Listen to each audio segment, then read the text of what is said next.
Good morning friends, स्वागत आहे तुमचं आजच्या प्री मार्केट रिपोर्टमध्ये.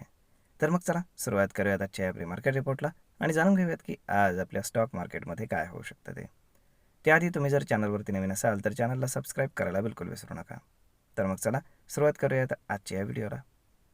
मित्रांनो, जर आपण काल रात्री US मार्केट जर पाहिलं तर US मार्केट हे मार्जिनली लोअर क्लोज आहे रेडमध्ये, परंतु तिथे मोर दॅन प्रॉफिट बुकिंग असं कुठल्याही प्रकारचं पॅनिक सिच्युएशन दिसत नाही आहे.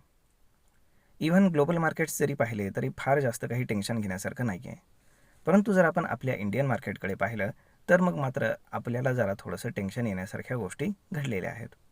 तर आता काल रात्री काय झालं आहे तर आफ्टर मार्केट ट्रम्पनं इराणला थ्रेटन केलेलं आहे.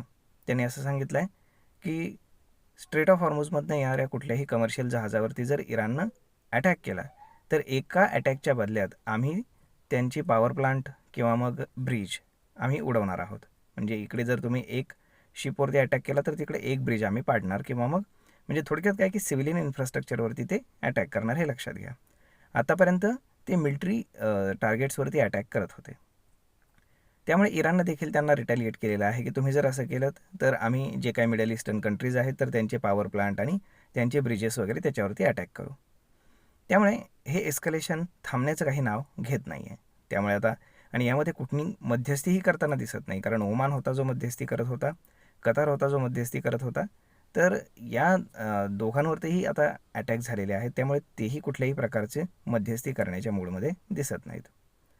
त्यामुळे आता ही गोष्ट इव्हन आपल्या मार्केटसाठी निगेटिव्ह आहे, कारण ज्या पद्धतीने ह्या गोष्टी घडल्यात त्या पद्धतीनं क्रूड ऑइल स्पाइकअप झाले. WTI क्रूड ऑलमोस्ट $88च्या आसपास गेलं आहे, तर ब्रेंट क्रूड हे $90 क्रॉस करून वरती गेलं आहे, की जो आपल्यासाठी अत्यंत रेड फ्लॅग आहे.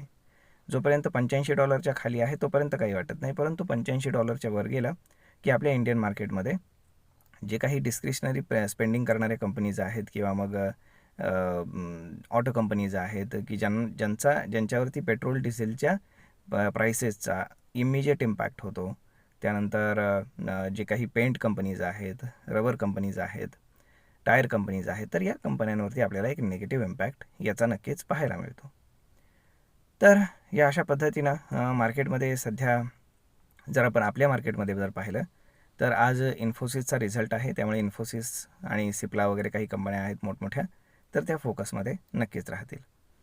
त्यानंतर जर आपण बाकीच्या गोष्टी पाहिल्या तर त्यामध्ये FIचं सेलिंग आपल्याला पाहायला मिळतं आणि चक्क काल FIs आणि DIs दोघांनी सेलिंग केलेलं आहे. फार मोठ्या क्वांटिटीमध्ये नाही, परंतु FIsनं 800 कोटींचं तर डोमेस्टिक इन्स्टिट्यूशन्सनं 400 कोटींचं सेलिंग केल्याचं पाहायला मिळतं. त्यामुळे या सगळ्या गोष्टी आणि वाढलेली ऑइल प्राईस आणि ह्या सगळ्या गोष्टी पाहिल्या तर गिफ्ट निफ्टी इंडिकेट करते की मार्केट साधारण एक 70 ते 80 पॉईंटच्या आसपास गॅप डाऊन ओपन होईल.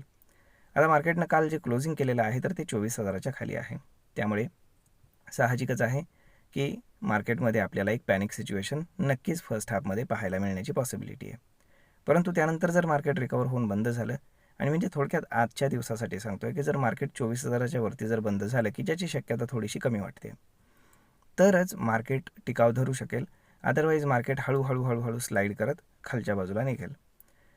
परंतु फार जास्त खाली जाण्याचेही चान्सेस नाही आहेत, कारण जे कॉर्पोरेट अर्निंग झालेले आहेत तर ते बऱ्यापैकी इस्टिमेट बीट करून गेलेले आहेत. स्पेशली बँकिंग स्टॉक्स जे आहेत तर त्यांच्यामध्ये काही म्हणावे असे चांगले रिझल्ट लागले नाहीत. त्यातले त्यात HDFCनं निराश केलेलं आहे. परंतु बाकीच्या ज्या कंपनीज आहेत मोठमोठ्या लाईक रिलायन्स वगैरे वगैरे बाकीच्या, तर ह्या सगळ्यांनी चांगला परफॉर्मन्स आपल्याला दिल्याचं पाहायला मिळतं. त्यामुळे मार्केटमध्ये डाऊन साईडही फार नाही आहे आणि अपसाईडला जाण्यासाठी कुठलाच ट्रिगर नाही आहे. त्यामुळे मार्केट एका रेंजमध्ये स्टक झालेलं आहे. जर ओपन इंटरेस्टच्या हिशोबाने आपण कॅल्क्युलेशन केलं तर डाऊन साईडला 23,800 या ठिकाणी आपल्याला खूप जास्त पुट रायटिंग पाहायला मिळतं. त्यानंतर 23,500 वरती पाहायला मिळतं. तर कॉल रायटिंग 24,000वरती आता खूप जास्त कॉल रायटर्स येऊन बसलेले आहेत. 24,000 ते 24,200 या लेवलवरती. म्हणजेच काय, ब्रॉडरली मार्केटमध्ये रेंज जी आहे तर ती 23,800 ते अपसाईडला 24,200 या लेवलपर्यंत मार्केट फिरत राहू शकतं. होप सो सगळं काही व्यवस्थित व्हावं हीच आपली अपेक्षा आहे. परंतु येणारे जे अर्निंग्ज आहेत तर ते जास्त महत्त्वाचे आहेत.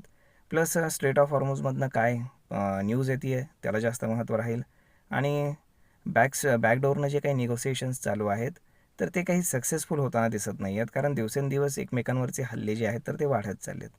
त्यामुळे क्रूड ऑइल या गोष्टीला कशा पद्धतीने रिॲक्ट करतं, याच्यावरती कुणी काही तोडगा काढतं का, या सगळ्या गोष्टी पाहणं खूप जास्त गरजेचं आहे.